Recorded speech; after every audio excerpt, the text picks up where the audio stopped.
Gurdjieff came to the West with a message. He desired to transmit this message in different ways.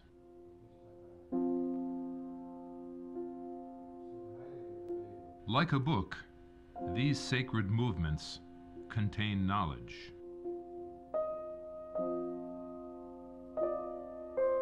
In the same way that we read a book with our minds, the knowledge contained in these gestures can be perceived by the body.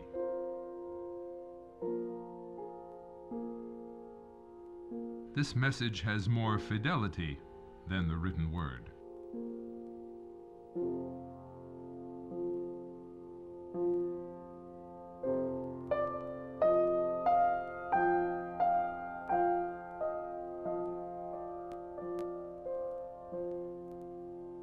This knowledge has been with humanity for a long time. The dancer tries to equal the level of perfection contained in the movement.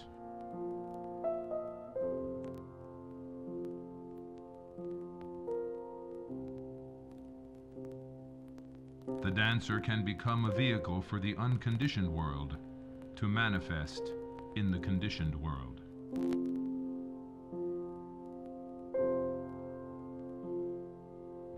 If you go into questions like this, you could enter a door, and in the room behind that door, you would have to face the fact that you do not know.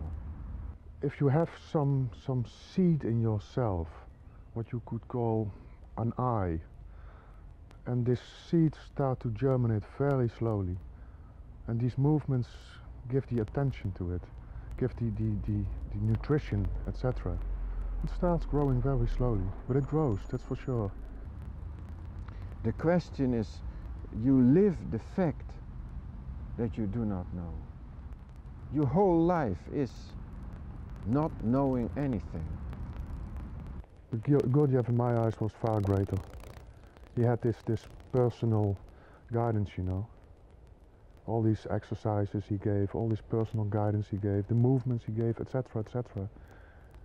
You could say that he gave his life for the Western world, for spiritual development. To be able to concentrate upon our own life and our own being, to see ourselves. Therefore you need a different kind of attention. And that's the kind of attention that we try to generate in movements classes. I would first say that it will focus your attention and your concentration in a way as never before.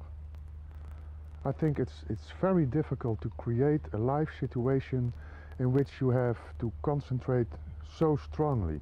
Which is one thing that Gurdjieff himself has repeated probably more than anything else, because a genius like his does not like repetition.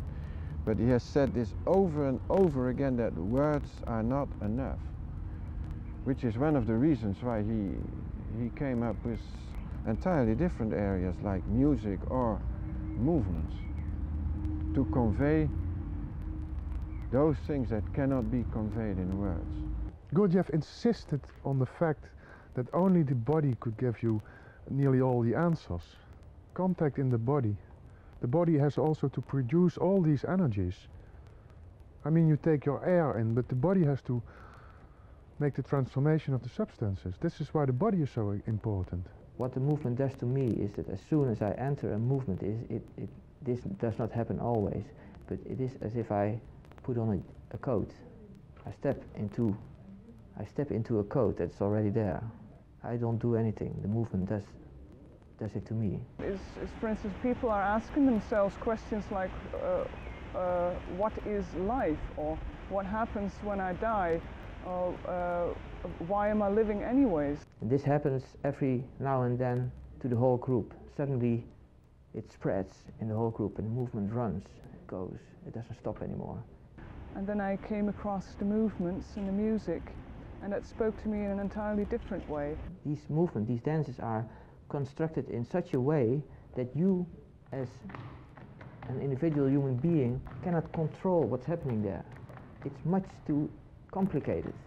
The dance is so complicated that if you want to do it by steering it from your normal head, you can't do it.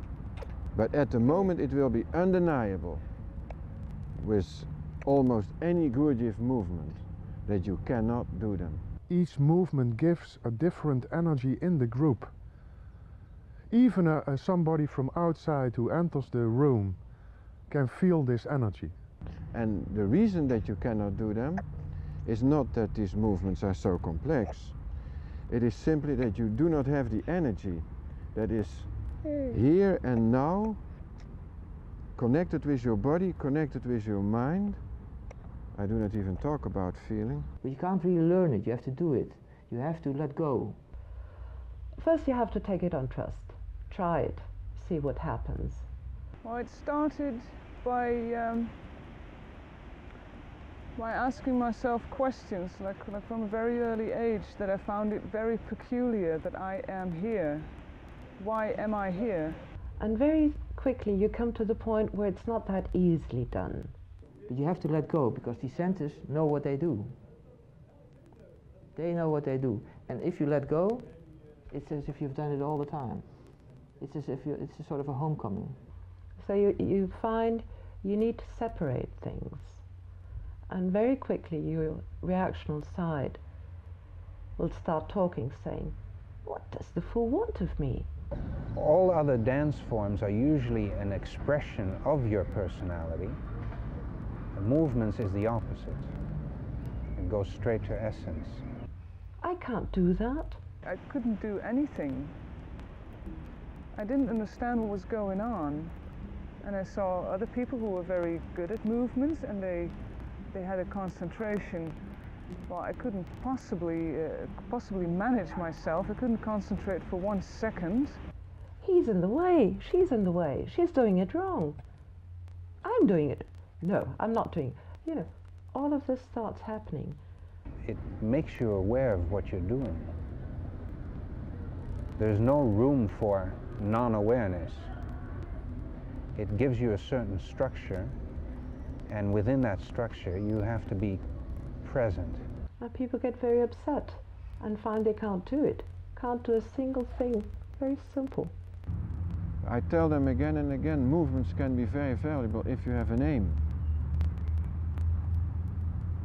If you want something to do with your life which is real, not something that you read in a book about being a good man or there's also something in yourself must decide upon something in life. Put your arm out on one. Missed it again. Too late, too early. Not straight, not horizontal. The gestures and positions, the movements as a whole, have a very particular link to deeper feelings. And suddenly you become aware of these things. You start seeing them. You know what I think it is? The movements have to be precise, but your mind has to be totally flexible and open while you're doing them. And that is damn difficult. Live backwards. What does that mean, live backwards? It means that you don't want to die as a dog, so you put something in between, in place of it. You want to reach a certain state or be something or someone, and then your life will be leading to that point. So actually you are living backward. When you do these movements exactly, it sets off a whole set of feelings in you that you don't even know where they come from, but they come from the movement, from the gesture itself. Well, first of all, I hardly ever speak about it. That's because you can't explain what happens in these movements. I am a fool. I am a fool, yeah. Well, I looked around. Oh, I'm not the only one. That's a relief. I don't want you to get the impression that I felt great because I did the movements so well. No. Whether I do the movements well or not doesn't seem to have anything to do with it. Of course I try to do them as well as I can, but even when I know I'm mucked up again, you know, it doesn't affect the joy of having participated in this and being with this group. It's quite extraordinary.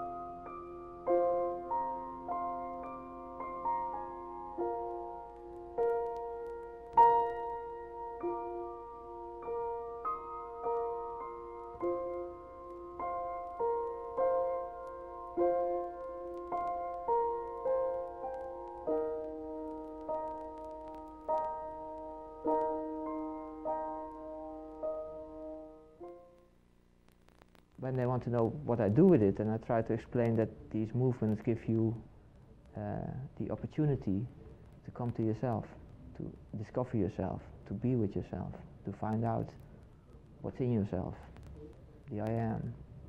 And so I started looking for something that would help me further with those questions that were related to why am I here, what am I doing here?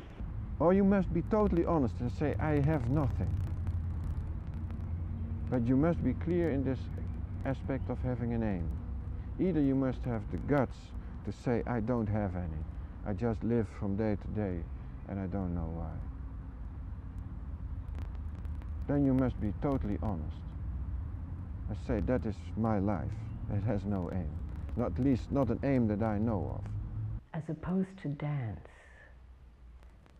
in the movements, you are offering yourself. You are offering really the core of yourself. And that is very moving to watch. A good dancer offers his technique, his everything, you know, but not the core of himself. I think this was one of my most miraculous experiences. This deep stillness into yourself, that you can find this energy. It's not outside of you, but it's really inside of you. And if your mind is so quiet, then it happens.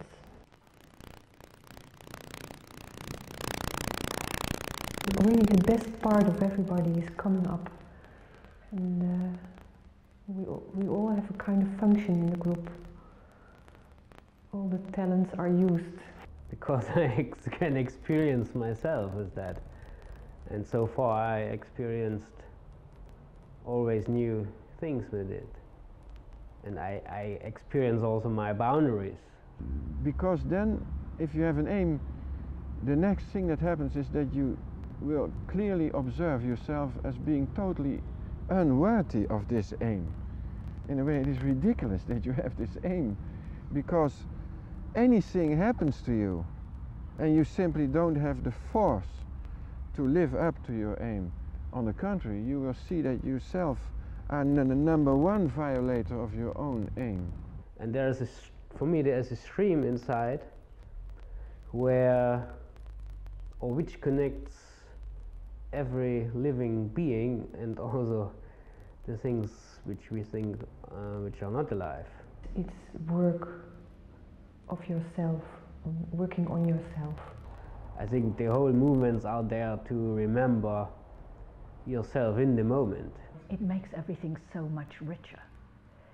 If you're baking bread on automatic pilot, you're not there. You're somewhere off in some nonsense. You're not there experiencing it, feeling it, and that goes for the most profound things we do to the most banal things we do.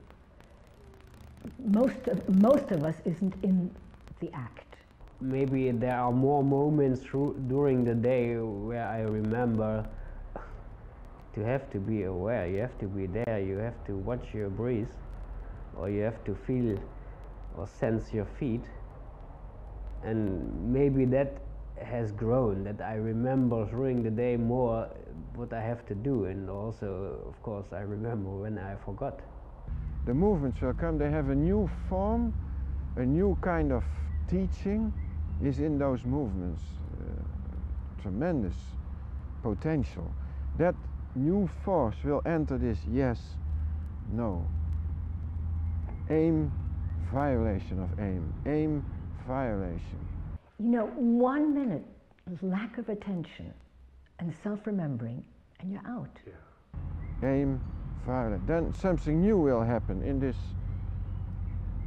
and something will change. I think you could make another step.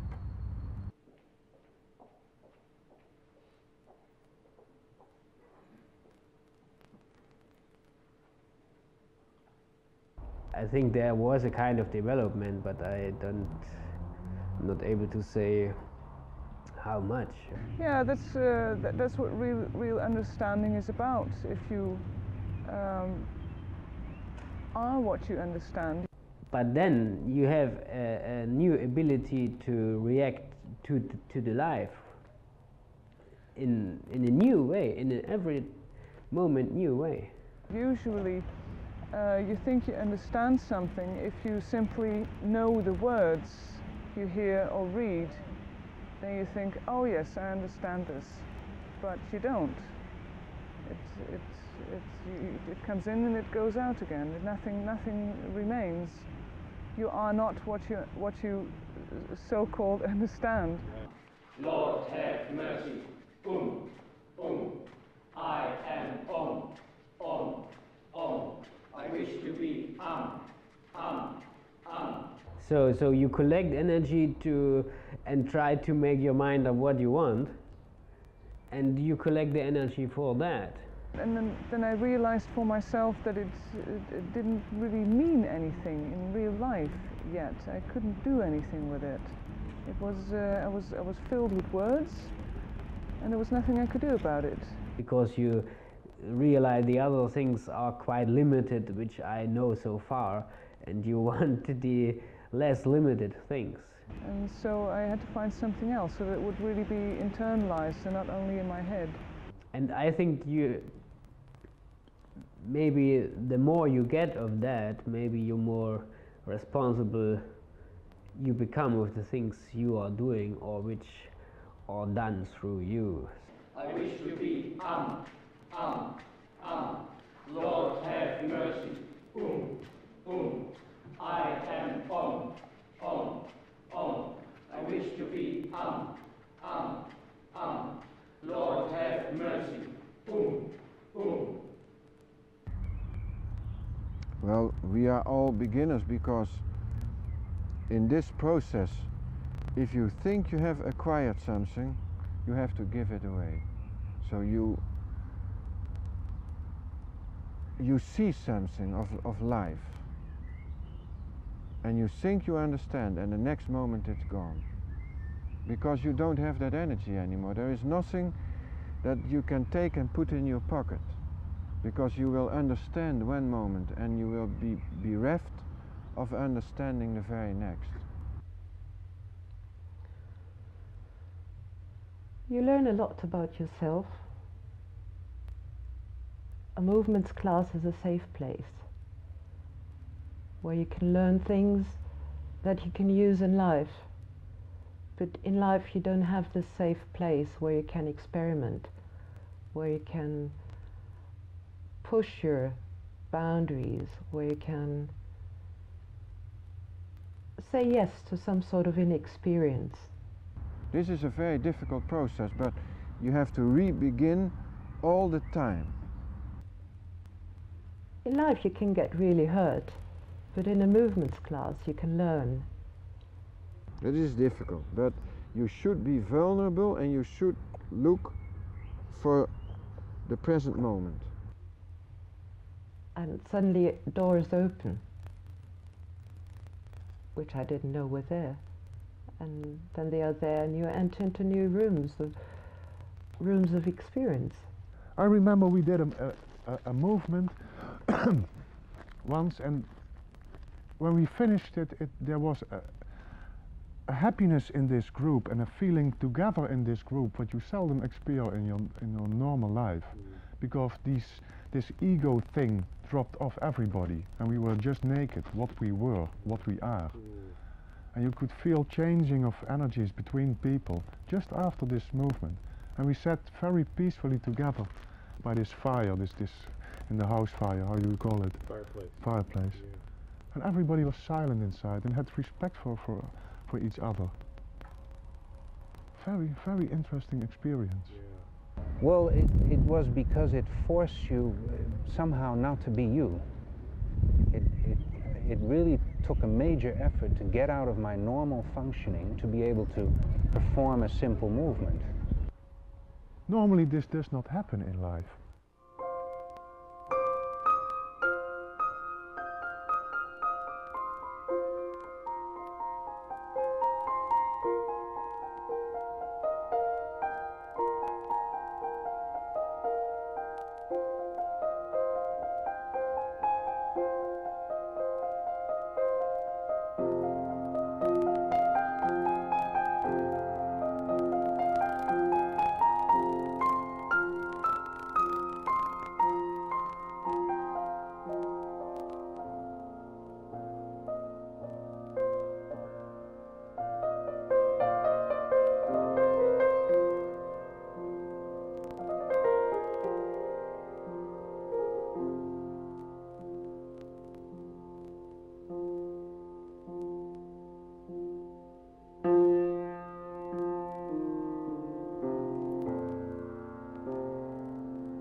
It stops your inner dialogue, actually.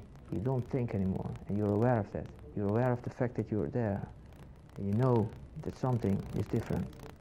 I think perhaps movements give us a possibility to experience deeper human feelings you normally can't get in our subjective state.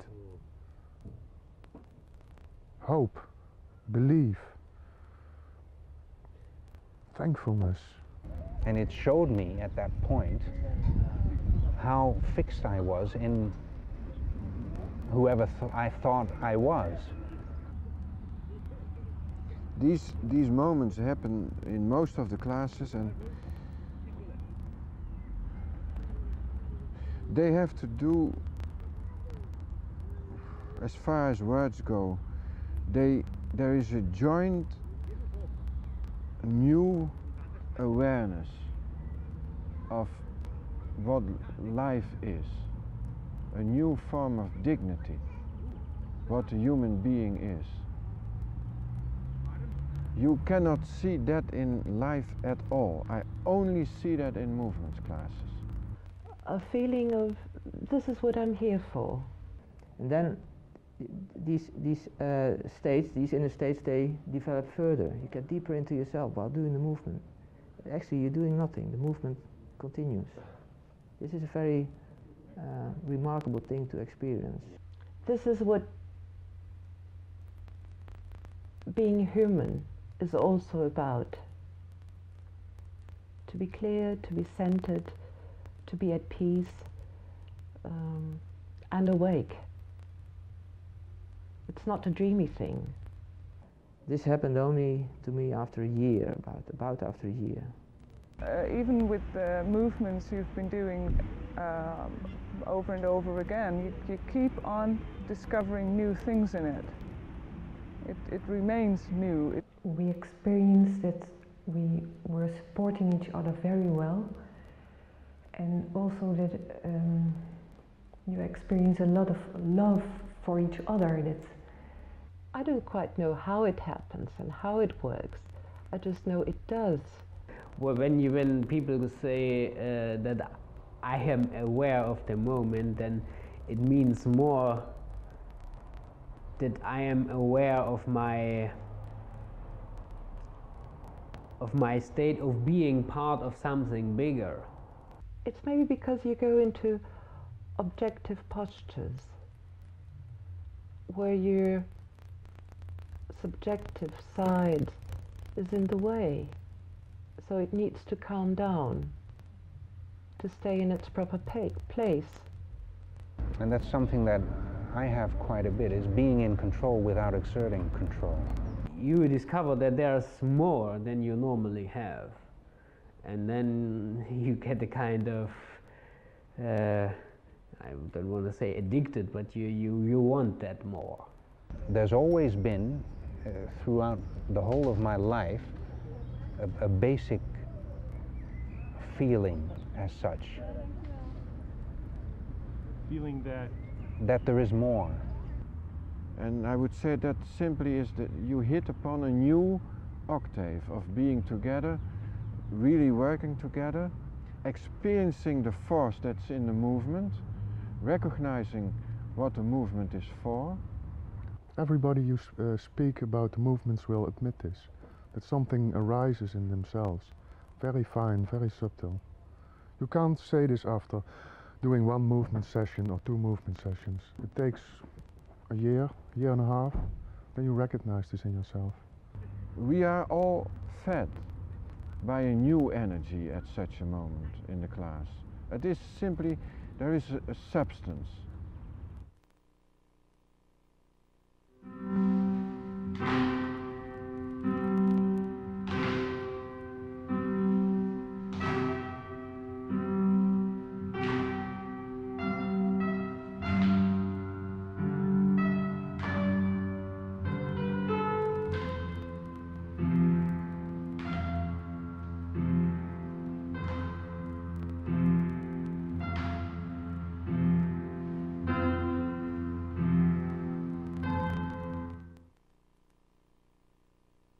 So in one respect, it's frustration and awareness of how far away I am. On the other hand, at the same time, there is this desire to do it. Well, the first thing you have to do, which will occupy you probably for the rest of your life, is who are you exactly? Because I think we all have the same goal. The people who didn't have this goal have dropped out by the roadside, and I think the people who have remained all have the same goal. They're looking for the same thing. And you can't know it by looking in the mirror or asking someone else, because nobody knows.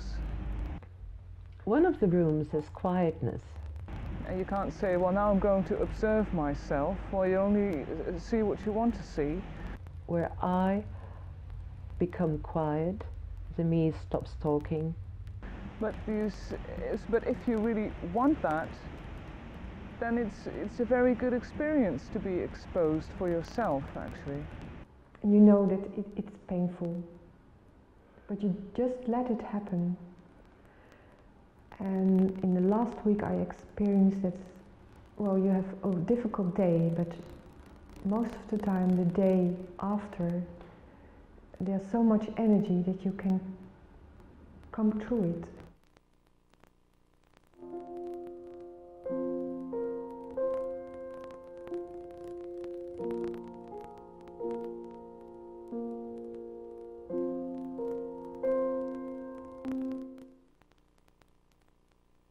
And there's joy, or a sense of freedom. And you see in glimpses every now and then, you see exactly who you are, where you are. And it solves your problem, and you're going to behave differently. And I feel very much more like myself, like I am. And the energy that's regenerated makes you that you can step back and look at the problem. I think it's a different kind of awareness of myself. And this is a fascinating process to see in a movement class, because it takes 2-3 hours to break through this ego structure. And then suddenly this ego got enough punishment and it disappears for a while.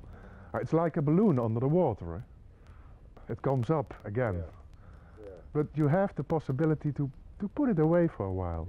Your movement must be perfect. There's only one way to do it, and sometimes there's a moment that it's really perfect. You feel that this is it.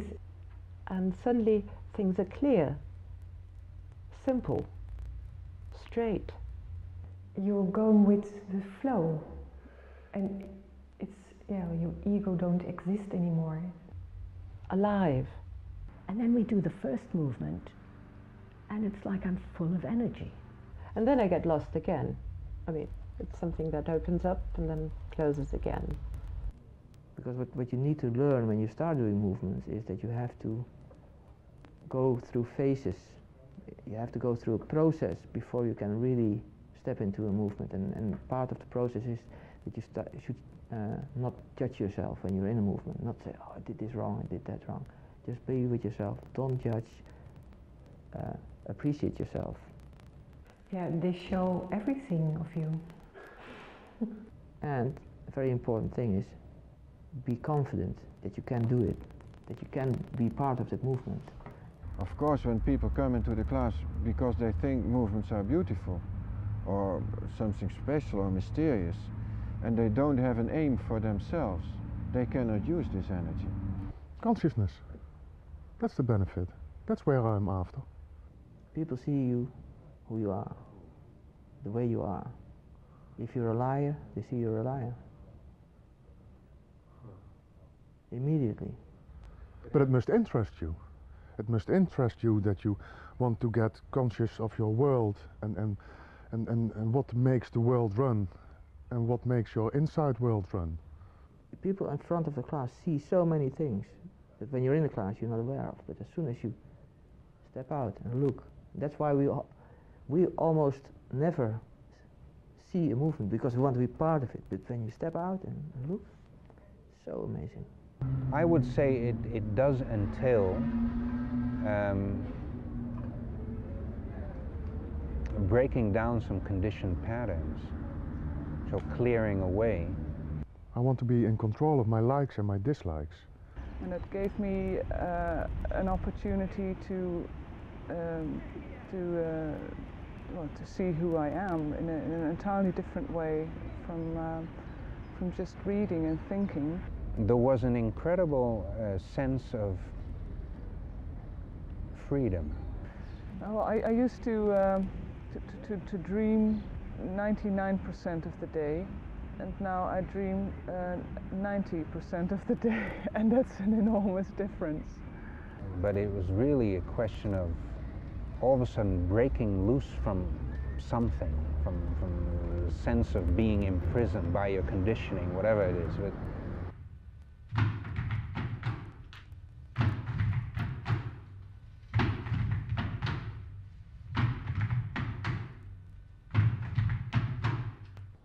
and to get in a bigger trust of that this life has a meaning, and that there is a consciousness which created this life, inclusive this body and what I call me. Taking responsibility of your own life and your own daily practice. Which is like a machine working, and not like a conscious being which is reacting out of a new and neutral state every time. Because taking responsibility of your own life will lift you out of this like and dislike. No, we are reacting like a computer out of a programmed state. We have certain program for every situation in life, and we do not see the situations new. Well, you have to be careful with it, because you're completely naked. Also, indeed, movements support this discipline you need in your daily life. But with the movements. I know what you're going to say, I think. Yeah, what am I going to say? I think that you can't pretend in the movements. You're in it or not. You cannot. If you're in a movement, you're there. This is who you are. And when you're not in a movement, when you're outside and looking to a class, you immediately see who's in a movement and who's not. And that is so miraculous. You immediately see the persons that are part of the movement. and the persons that are not. You cannot lie to yourself and to anybody else who's in front of the class.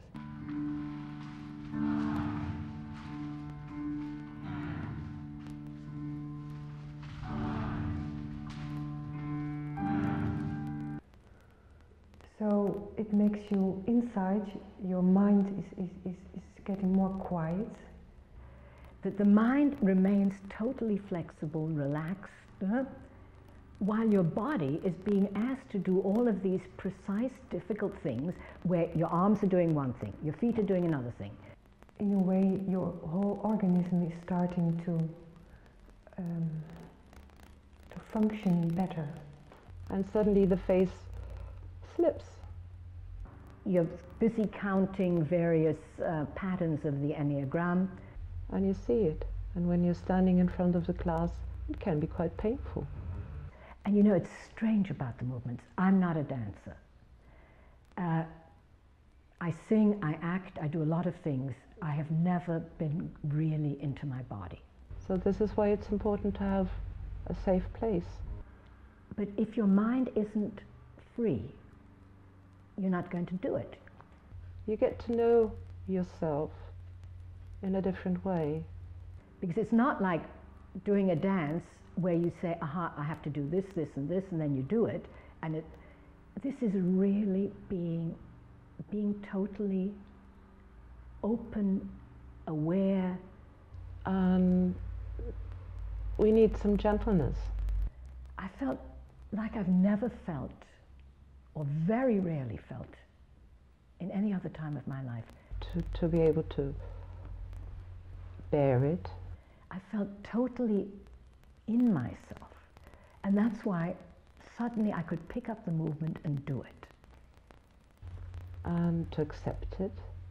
And I feel the movements, only through the movements, am I taken to some other place where nothing else that I do takes me to. Because if you repeat all the time, you provide an element of repetition which cannot work, because movements have to be recreated, not reproduced. They have to be recreated to come to that moment, that particular moment when the movement speaks and everybody is getting a taste of the sacred. It was suddenly, while we were training the great prayer, my attention was changing. Normally we look from inside to the outside, and we think we are there and the other world is there. And it was like my attention was the opposite of that. My attention was suddenly outside and was looking at this body here. And like, I don't know, I didn't see eyes, but it was like 100 or 1,000 eyes were watching me. So my attention was outside and was watching this body and this state, and not constant, but quite permanent for the last 2 days of the seminar. And I was really more aware than before what was going on with this body, and I could not do certain, let's say, stupid things. You know, I was in a kind of bigger order where I had to follow that order.